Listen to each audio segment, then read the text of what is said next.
Have you ever walked down the street, maybe in your neighborhood or even in a new city, and noticed how each house, each window seems to whisper its own story?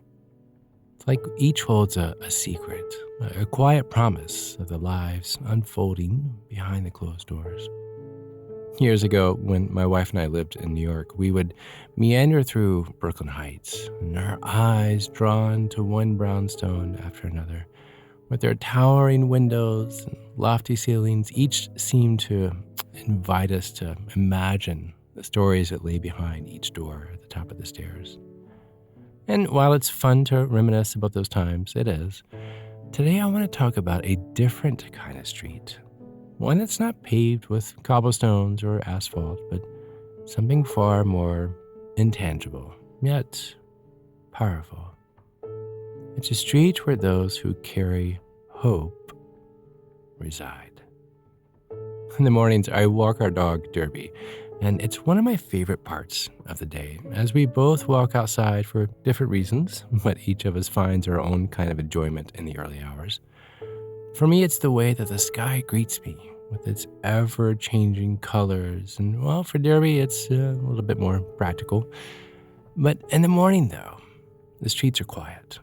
And the houses, they stand in their stillness as they have year after year, each one protecting its own unique stories of those inside. But it was during one of these walks one day that I came across a sign, totally unassuming in its appearance, but just profound in its message. It said, "People with hope live differently." I'm going to say that again. People with hope live differently. Plain white letters, nothing fancy, yet the words just really resonated with me. The simple phrase has just stayed in my mind, and it's such a subtle reminder of how hope can actually shape how we live. And so from that point on, when I see people and their faces or just their steps that they take, I wonder, do they have hope? And it's a heavy thing, hope, not like a burden, but like something that fills you, that gives you weight so you don't blow away with the wind. But the interesting thing about hope is it's really hard to pin down, right? I mean, it's like trying to describe the taste of water. We all know what it is, but when you try to explain it, well, the words just fall short. To my 13-year-old, I'd say hope is believing that something good can happen, even when it seems impossible. So he likes to fish, and so I would use the analogy, it's like fishing, I say. You cast your line, not knowing if you'll catch anything, but you wait, because there's always a chance. So why is hope important? Why is it people with hope live differently? Or people without hope, they live differently too? And I think about that because in the world, there's so much that just breaks us, that bends us until we're just so close to snapping. And hope is that thing that keeps you from breaking. It's quiet. It doesn't shout or boast. And it's the thing that gets you out of bed when it feels like the whole world is pressing down on you. But finding hope, that's the real task. It's not like something you stumble upon, like a lost coin on the street or something. But hope is something that you build day after day. It's almost like a boat, right? I mean, you shape it and you craft it, and then it carries you over rough waters. So today we're going to find out how to create hope, because those with hope live differently. I'm Chad Lawson, and let's calm it down in 3, 2, 1. This is going to sound so random, but stick with me. You know that small light in your refrigerator? What? Yes, the light in your fridge. It's a minor thing, right? Unnoticed, taken for granted at most times. But when everything else is dark, that light is what lets you see. And that's what hope is like. It's the light that stays on when everything else just goes dark. It's a light that gives you the ability to keep moving, to take steps forward, even when you can't see the whole path ahead. In life, things get hard, right? Unbearable at times. And it throws challenges and the kind that weighs you down, that makes you feel like giving up. But it's hope that keeps you from breaking under that weight. But like I said, hope is quiet. It doesn't shout at us. It doesn't demand attention, but it's always there. It's just steady, the steady force that gets you out of bed, that pushes you to keep going even when everything else feels heavy. Okay, so now that we know what we're looking for, how do we find this hope? While it may not be as easy as catching a lightning bug in a jar on a summer night, we can start to grow and care for it in our own selves in what we do every day. Just as one might patiently wait for the twilight to see the gentle glow of a lightning bug, finding hope requires a little bit of patience, a bit of attention, and believing that there is light even in the darker moments. So, I'm going to share with you 3 ideas in creating hope. The first one I call the chest of hope. Now, this isn't a chest for storing things like blankets or sweaters. Instead, it's a special place where you keep moments and thoughts and dreams that make you happy. You can fill it with letters you write to yourself or to the future, maybe pictures of places you want to visit, or just little things that remind you of happy times. I have a seashell that my youngest son gave me years ago from the beach, and I carry it with my bag when I travel. And I love seeing it every time because it brings me back to that moment, right? Or maybe it was a ticket from your first concert, or maybe a ticket stub from a movie with your first date. But when you're feeling down, you open this chest and you look inside, and each thing in it is like this small light that's reminding you of happy moments and the good things that are yet to come, because there are good things still to come. This chest is more than just a box. It's like a personal gallery, a museum even, that tells the story of your hopes and your dreams. And over time, it becomes a collection of all the hopeful and joyful moments in your life. Putting things in your hope chest it's also a way of thinking about what's important to you and what you look forward to. It's like saying to yourself, these are the things I hope for and that I believe in. I'm going to say that again. It's like saying to yourself, these are the things that I hope for and that I believe in. And as you add more to your chest, it becomes a source of encouragement, especially when times are tough. So this hope chest, it is a simple way to keep your hopes alive and close to you. It's not just a container. It's a small place that helps you remember all the reasons to be hopeful and happy. And it's a reminder, even when things seem dark, there's always something to look forward to. And things will get dark, but yet there will always be something to look forward to. And just like we fill our hope chests with items that bring us joy and optimism, it's also important to find everyday things that add to our well-being, that add to our confidence. Speaking of which, I've got something interesting to share with all of you. Now, I know what you're thinking when I say deodorant as a topic of a podcast about hope and resilience, but hear me out. There's a product that's been making waves for all the right reasons, and it's called Lumi. Lumi isn't your average deodorant. It's a whole body deodorant, and here is why that is exciting. Lumi was designed by an OBGYN, and it's effective not just under your arms, but also on your feet, private areas, and everywhere else. Imagine having a deodorant that's as versatile as our daily needs.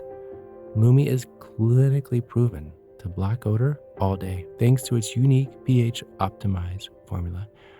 And if you're wondering about its effectiveness, just look at its track record. Over 275,000 5-star reviews. That is incredible. People are finding confidence in Lumi, which in a way ties back to our theme today. Finding hope and confidence in the small everyday things. So here's something special for you. New customers can get $5 off Lumi's starter pack with our exclusive code. Plus, returning customers also get $5 off their next purchase of $30 or more. Just use code CALM, C-A-L-M, at checkout on lumedeodorant.com. That's LUMEDEODORANT.com. Use the code CALM. Think of Lumi as another tool in your hope chest, one that brings comfort and confidence in your everyday life, much like those cherished items that we hold dear for hope and inspiration. So, getting back to cultivating this hope, I want to remind you that it's the little things in life, like choosing products that make us feel good, that most of the time contribute to our overall sense of optimism, right? With each small step we take, we are building a foundation of hope and of resilience. And moving forward with this thought, I want to dive into this next part. Number 2, adopt a future friend. What? Adopt a future friend? What do you, like a pet? What do you mean? No, adopt a future friend. Now, this is a really creative way to help yourself feel hopeful. Now, you do this by talking to yourself in the future. Or even better, maybe writing a letter to yourself after you've gotten through whatever difficult things you're dealing with now. Think about that.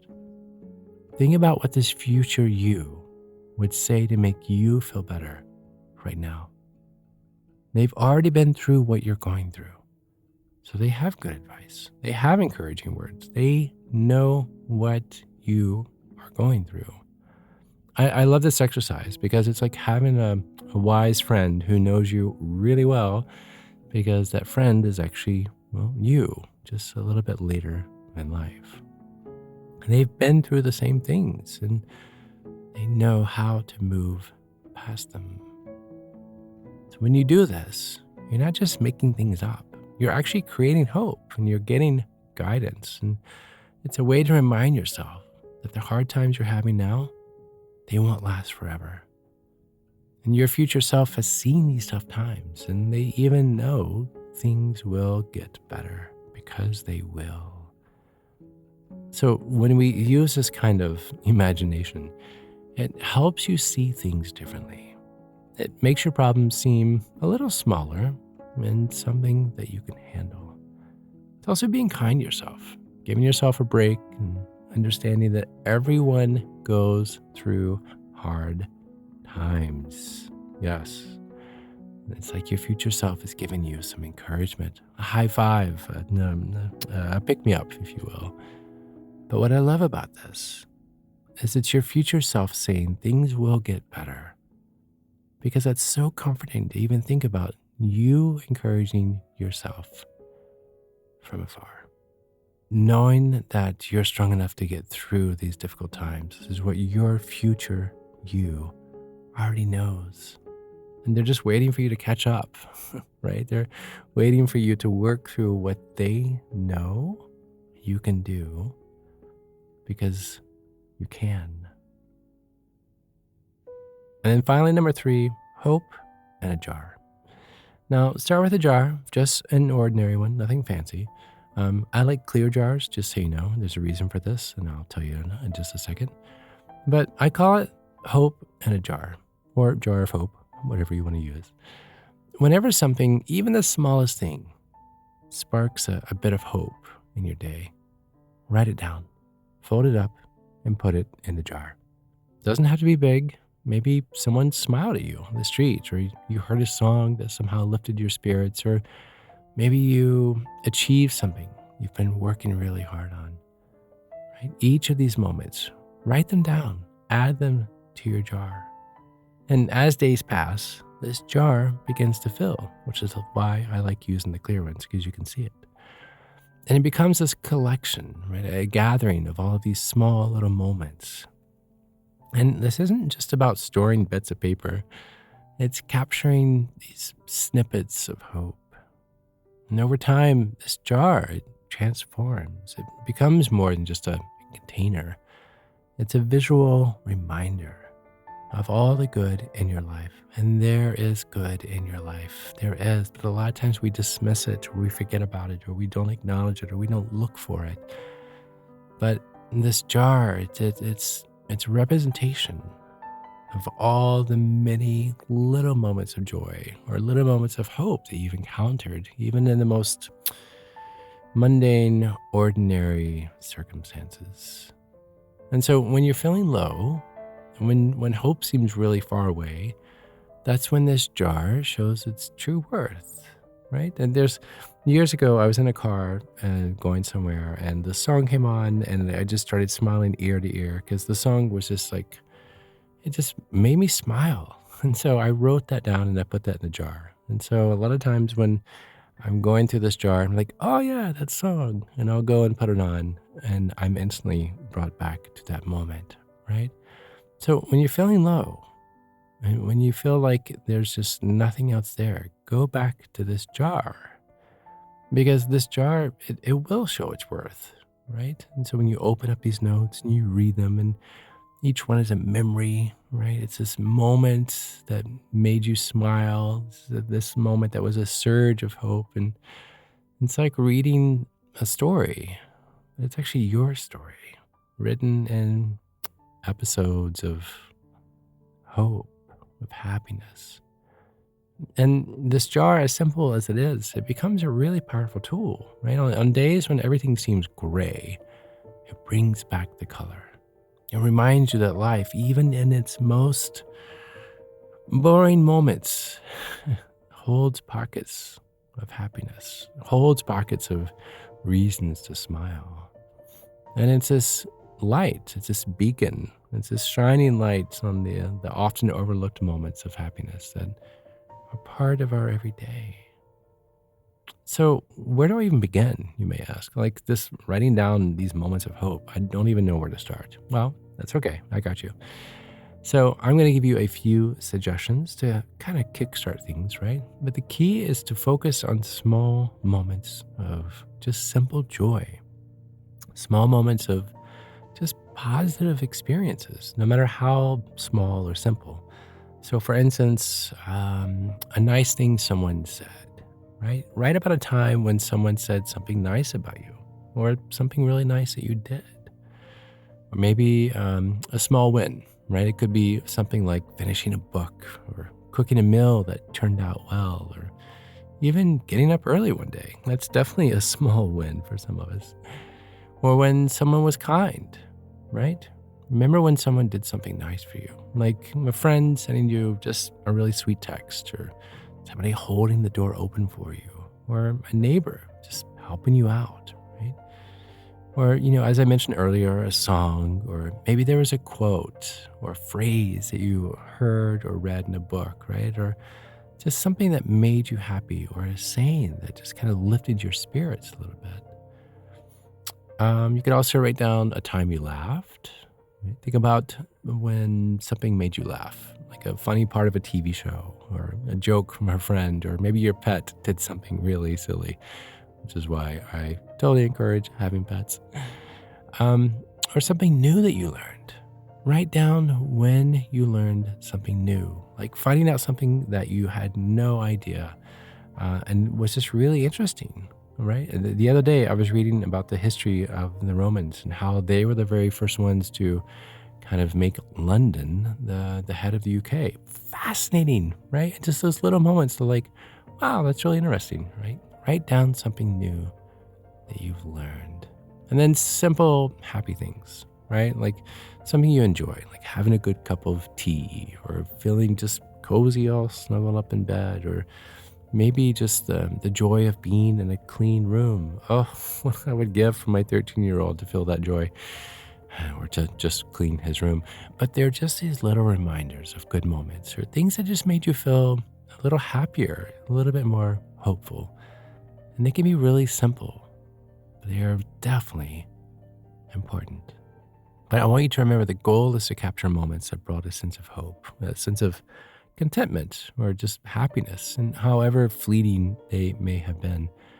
But each note is a reminder of the positive aspects of life. And there are positive aspects of life, right? There are. But it's getting our new perspective and recognizing them and looking for them and creating them. Because a lot of times we're just not in that headspace when we don't have a reason or a purpose to look for them. So I want to go back to that street of hope that we talked about in the beginning. Every step you take on this street, it shows you how strong you are and that you believe in better days ahead. Hope isn't just a feeling that comes and goes. I'm going to say that again. Hope is not a feeling that comes and goes. Hope is a choice. Hope is a choice you make on how to live. And it means finding a little bit of light even when things are dark.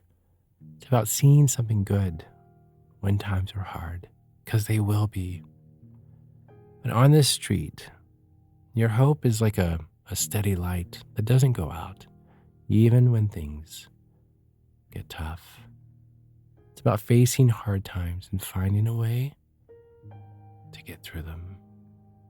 But this street is special because it's made of all the times you chose to be hopeful. Every time you found something good in a tough situation, you were building this street. It's made of all those times that you kept going, even when it felt easier to give up. So walking on the street means you're not just moving ahead. You're showing how tough, how hopeful you are. And you believe no matter how dark it gets, you'll always find a way out. And that is what hope is all about.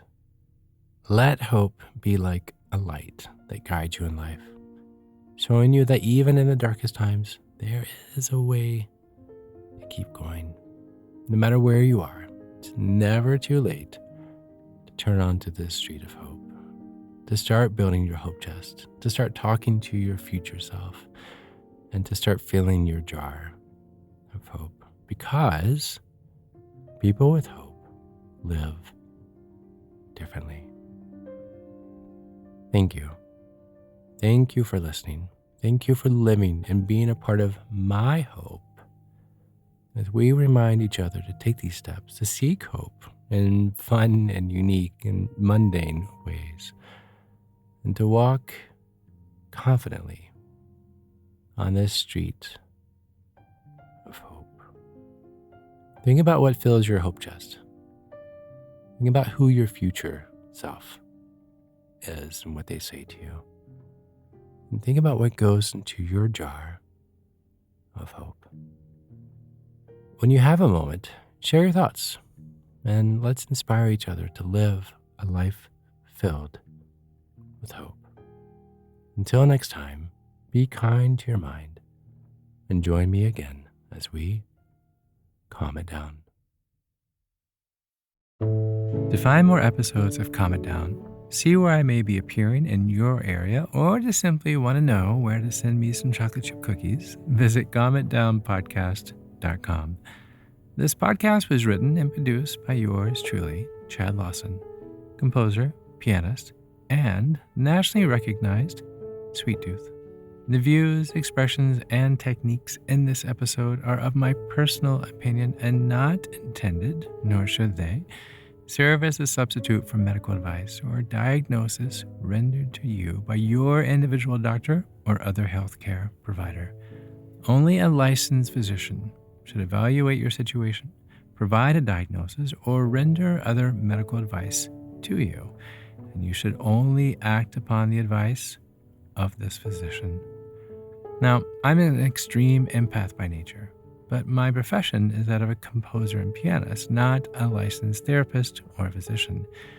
I hear from thousands of listeners how my music has helped them through various stages of emotional needs, and I simply want to offer this in future podcast episodes to aid those needs. So to find a list of licensed professionals in your area, please visit calmitdownpodcast.com. And if you've enjoyed today's episode, please leave a review, or better yet, share it with a friend. While it takes less than 60 seconds to do, its impact will last for years to come, as every little bit helps in growing the awareness and the importance of mental and emotional health. Thank you for listening.